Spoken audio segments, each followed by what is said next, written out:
How many of you have a perfect spouse?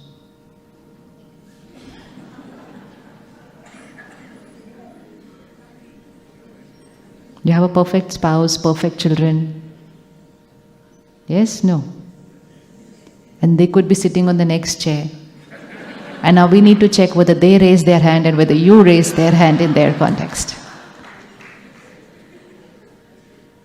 So, our definition of perfection is dependent on you should be perfect my way. Like, for example, you create this stage, you create this hall, you've put in your everything for the event, right? That is your effort, your hard work, your sincerity, your time, your money, everything. So obviously when you were creating it, you were doing your perfect, right? Yes or no? Anybody created, no, this is wrong, let's do it. Anybody does this? No. Everybody creates perfect things, but their definition of perfect will be dependent on. Now I can walk in and find 50 mistakes in this. Yes or no? I'll say, फूल ये वाले क्यों हैं, दूसरे होने चाहिए, carpet ये वाला क्यों है, दूसरा होना चाहिए, कुर्सी ये क्यों है, दूसरी होनी चाहिए, पर्दा ये. How much time does it take to find mistakes? Am I right? I'm right? Why am I finding the mistakes? Because your perfect is different from my perfect. And our perfect will always be different from other people's perfect.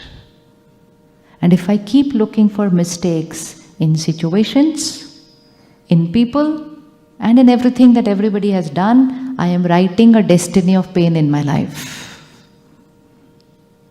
But if I just look at the whole hall and say, look at the effort, look at the care, look at the sincerity, look at the energy that has gone into this, I just start enjoying everything.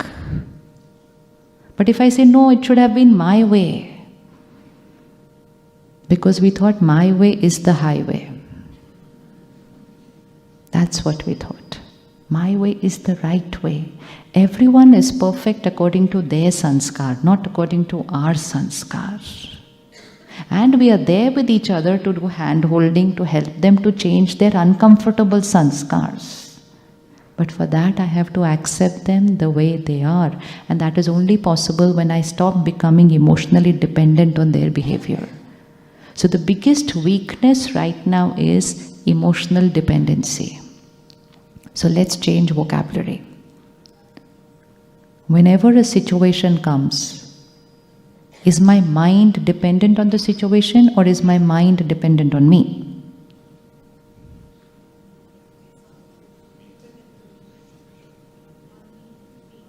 Let's say, for simple example, we'll go out of this program now at 9:30. Suddenly those roads which were empty at 7 o'clock will be full, with different people driving a different way. There could be a jam, there could be chaos, somebody will overtake from the wrong side, somebody will honk unnecessarily. And in the middle of all this, is my mind going to get irritated by why the people are driving that way? We're just talking of the road, not of life also yet. Will my mind get irritated by the way people are driving?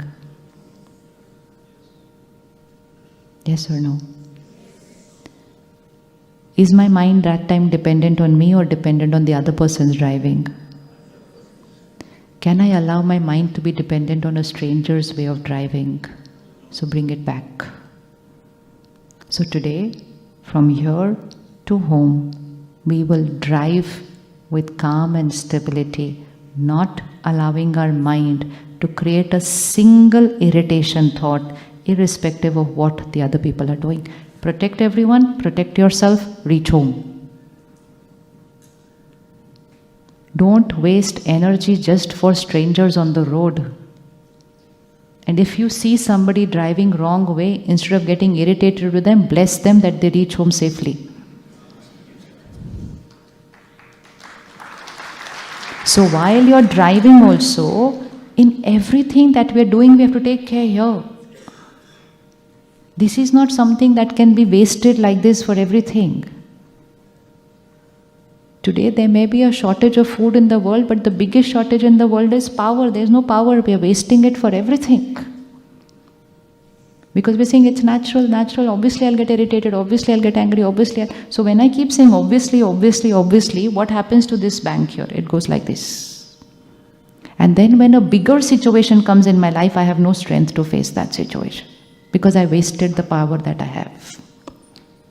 So like we need to use money carefully, more than that we need to use power carefully. So will we be able to drive home today untouched? Yes? How many feel can do it? It's so simple. It's only one thought. And otherwise I'll say, obviously, obviously, obviously. Sometimes so we don't even get disturbed. We roll down our window and we stare at them and we say words also. It's not making any difference to the other person. I'm wasting my power. So just remember this like a battery here. Happiness means to keep this battery fully charged. Now today, whole Saturday, you're going to see which situation you're allowing this battery to go. So first thing is on the road. With strangers. Done. We decided we can do it. Second is at home the whole day.